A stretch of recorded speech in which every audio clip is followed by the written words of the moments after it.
na Itália, o que era esperado, o primeiro-ministro Matteo Renzi perdeu o referendo constitucional. Ele queria realizar algumas reformas na Constituição italiana, tirando poderes do Senado, dando mais poderes para o primeiro-ministro.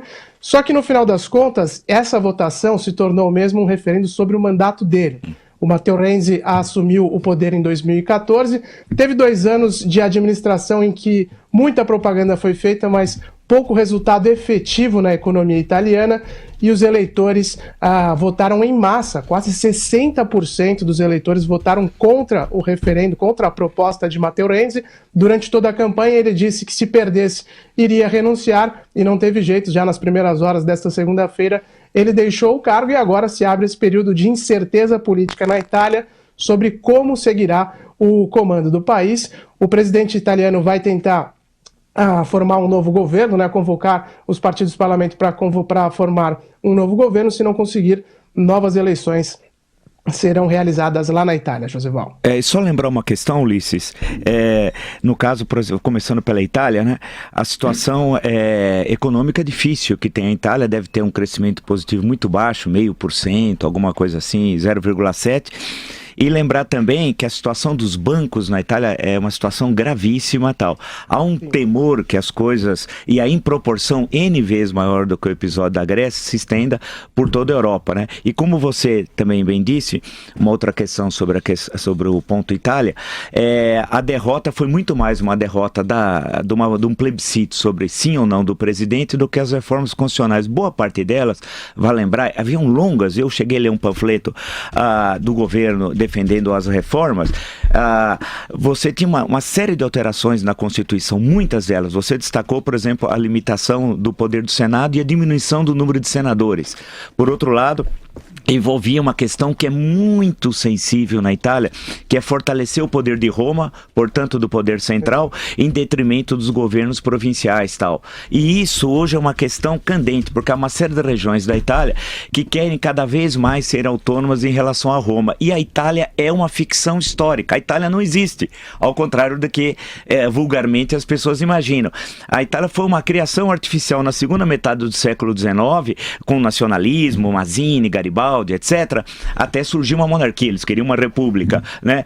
E a partir dali se fundiu aquela região que tem comunidade a língua italiana, e volta a dizer, a língua italiana, que grande parte da Itália não se fala. Nas cidades, a linguagem das famílias são os dialetos. Em todo, não é só no sul, é no norte, em todo lugar. E vários partidos tem, especialmente no norte, que querem a separação. Portanto, quando eu fui tocar nesse ponto, claro que o não seria muito forte. E em outras questões que envolvem tinham questões corretas, que envolviam a diminuição da remuneração de parlamentares e tal. Mas dentro do próprio partido dele, o Partido Democrático, uma ala considerável do Massimo Alena, esse último, inclusive, secretário, ele foi o último secretário-geral do Partido Comunista Italiano, que faz parte do PD, era contra também, votava pelo não. Então não tem uma vitória Trump, aquela velha história da extrema-direita. Quem fala isso é um bobalhão, né? Não sabe do que fala. E que você destacou da Áustria, que eu acho que são as duas coisas vitais políticas, né?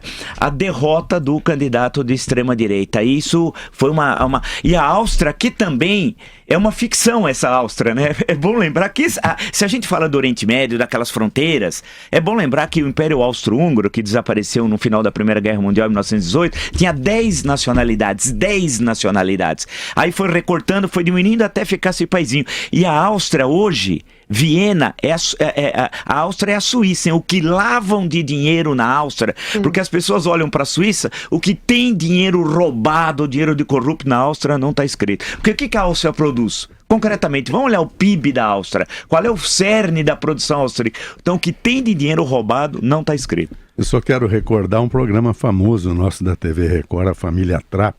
Sim. O Zellone era italiano e o Golias, quando se referia à Itália, evidente para fustigar o Zellone, ele dizia: a Itália é uma bota, mas referindo-se ao desenho geográfico do mapa da Itália.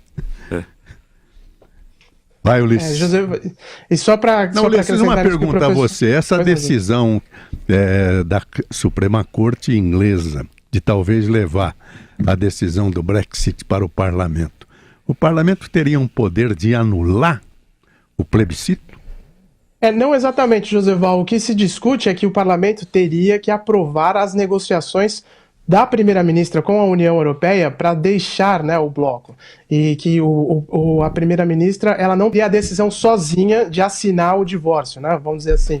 Ela teria que levar para o parlamento a negociação e aí o parlamento analisaria o que foi discutido, as negociações para sair do bloco, os acordos, né, que vão ser feitos, porque imagine que hoje o Reino Unido tem política fiscal que é conjunta, tem os acordos jurídicos, né, submetido à Corte Europeia, tudo isso precisa ser negociado na saída. Então, esses acordos é que vão ter que passar pelo parlamento se a Suprema Corte não der razão ao apelo do governo. Agora, cancelar o referendo, aí já são outros 500. O que se fala por aqui é que se esse acordo tiver que passar pelo parlamento, aí os parlamentares vão criar um mecanismo de protelar a decisão, né, de adiar o procedimento o máximo possível para tentar cancelar. Agora, a piada é que aqui na Inglaterra que se fala depois do resultado da Itália de ontem, que muita gente entende como um voto também anti-União Europeia, daqui a pouco não vai ter nem mais União Europeia para a Inglaterra fazer o Brexit, né? Porque aos poucos ela já está se desmantelando sozinha. Tá certo, Ulisses. Daqui a pouco você volta com mais informações aí diretamente da Europa, tá bom? Até já. Tá certo. Bom dia. Até mais.